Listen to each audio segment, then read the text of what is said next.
One of the most common operations in any machine shop is the shaping of cylindrical work. This valve stem, this shaft, and this automobile piston are examples of work done by the shaping process known as turning, and all were shaped on lathes. A lathe can be described as a machine which has the means for holding and rotating a piece of work against a cutting tool.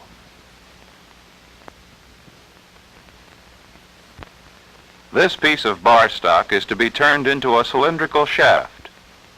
What steps are necessary to be supported in the lathe so that it can be turned against the cutting tool? In preparation, a small tapered hole is drilled in each end of the piece. These are called center holes. The line drawn through the work from one center hole to the other is the axis of the work's rotation when it turns in the lathe. The work is supported in the lathe by pointed pins called centers. The sides of the pointed ends of the centers are made to bear against the tapered center holes. The centers, in turn, are supported in stocks. On the left is the headstock. On the right is the tailstock. The headstock and tailstock rest on a sturdy base called the lathe bed. The headstock is bolted to the bed in a fixed position. The tailstock, however, can be moved on the bed to accommodate work of various lengths.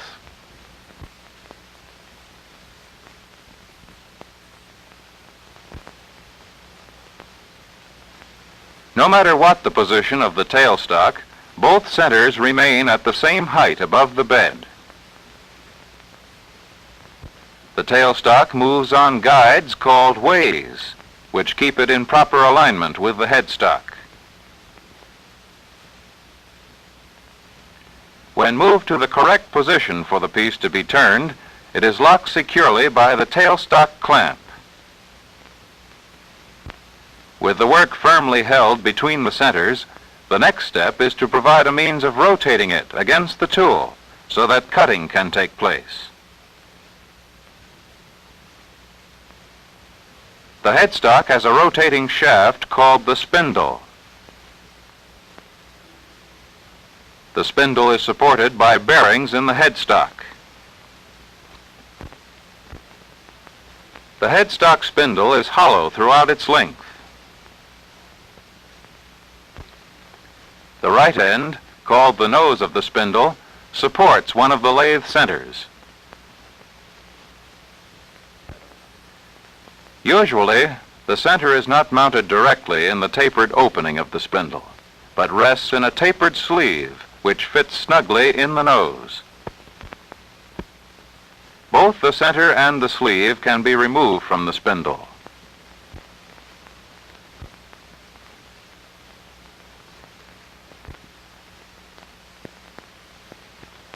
Because this center turns with the headstock spindle, it is called the live center.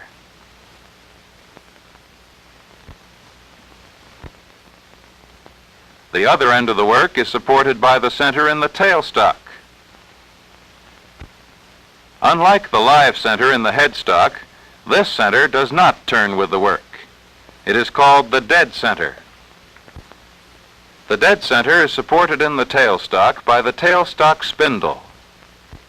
This spindle, with its dead center, can be moved in and out of the tailstock, but cannot rotate.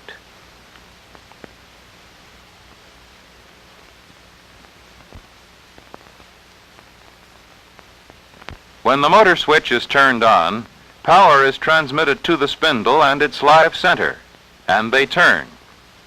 To transmit this motion to the work, some positive means of linking work and spindle together must be provided.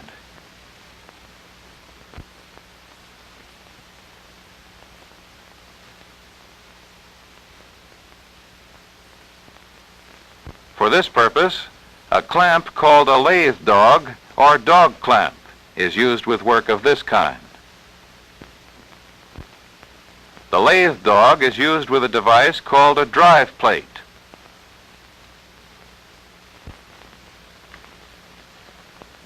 The drive plate is screwed snugly on the spindle nose.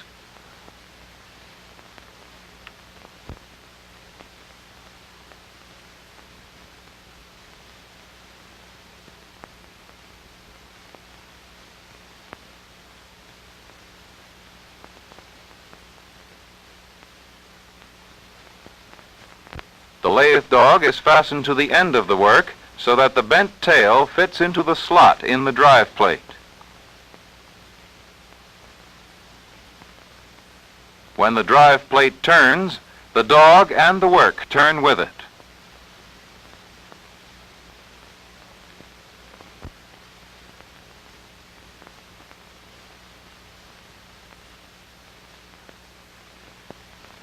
The power that rotates the spindle is transmitted from the motor through cone pulleys, or through a combination of cone pulleys and gears. This is the arrangement in a typical lathe, as seen from above. For the present, let us trace the power flow from the cone pulley to the spindle. The cone pulley is linked to the spindle by a locking pin in a large gear near the spindle nose. Thus, the power transmitted to the cone pulley is carried by the pin to the spindle.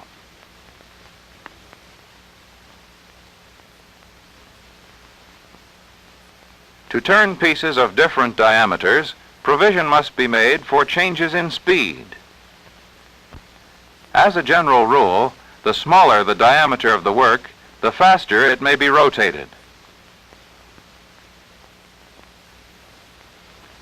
The speed of the spindle is varied by changing the belt from one step to another.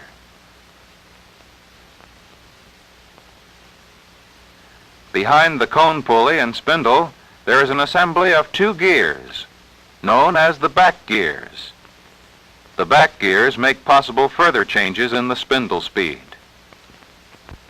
When back gears are to be used, it is first necessary to disengage the cone pulley from the spindle by pulling out the locking pin.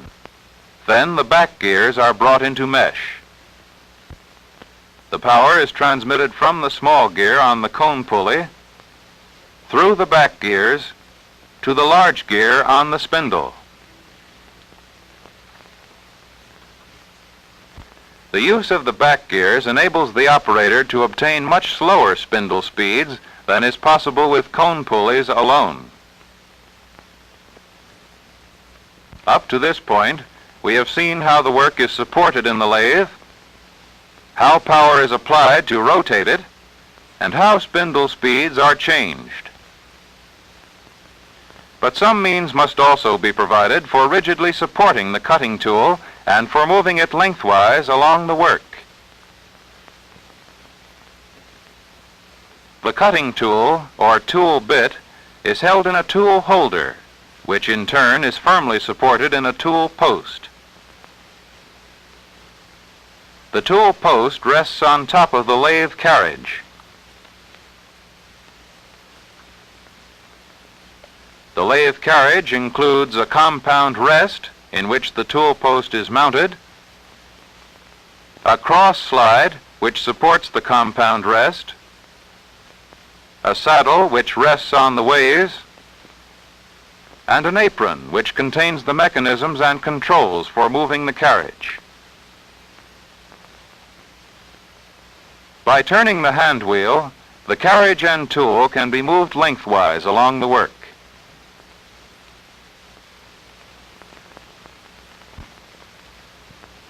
Before cutting can begin, the cross slide must be used to move the tool in toward the work. This cut is being made by using manual feed to move the tool along the work. But the lathe also has provision for feeding the tool automatically.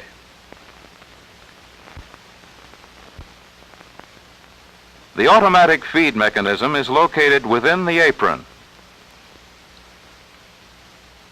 This train of gears carries power from the lead screw to the pinion that engages the rack on the lathe bed. On this lathe, the lead screw has a spline running its full length. Keyed to this spline is a worm gear, which slides on the lead screw. When automatic feed is desired, a clutch transmits the power from the lead screw to the pinion that engages the rack on the lathe bed. A hand knob on the apron is used to engage the clutch.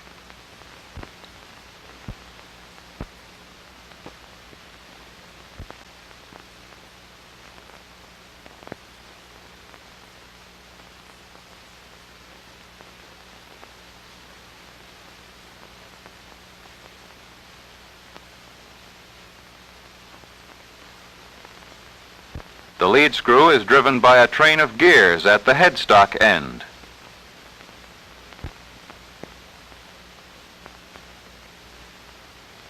The distance the tool travels lengthwise along the work during one revolution of the spindle is called feed.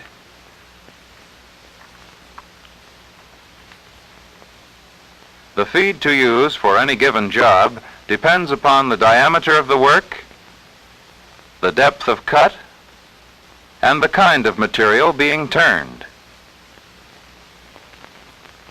The lathe has a quick change gear mechanism that enables feeds to be changed in much the same way as speeds are changed in an automobile.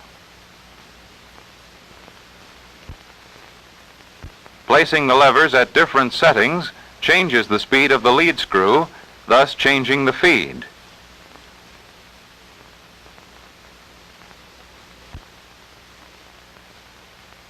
The speed of rotation, as well as feed, is important in producing satisfactory results. Spindle speeds and cutting feeds are usually varied according to the diameter of the work, the size of the cut, and the kind of material being turned. With proper spindle speed and proper feed, the tool will do its best work without danger of breakage, and the surface will be uniform throughout its length. Another operation that can be performed is called facing. Here the cut is made transversely, that is, crosswise, by moving the cross slide.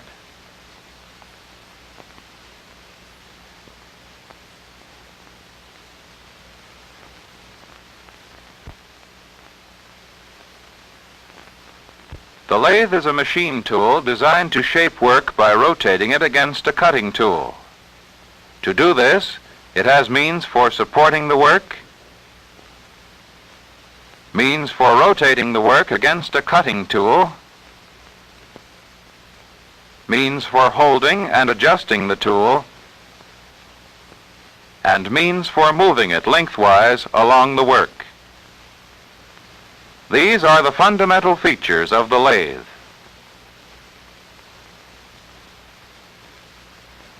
But the lathe is not limited to shaping simple work. It has facilities for turning out complex shapes in infinite variety.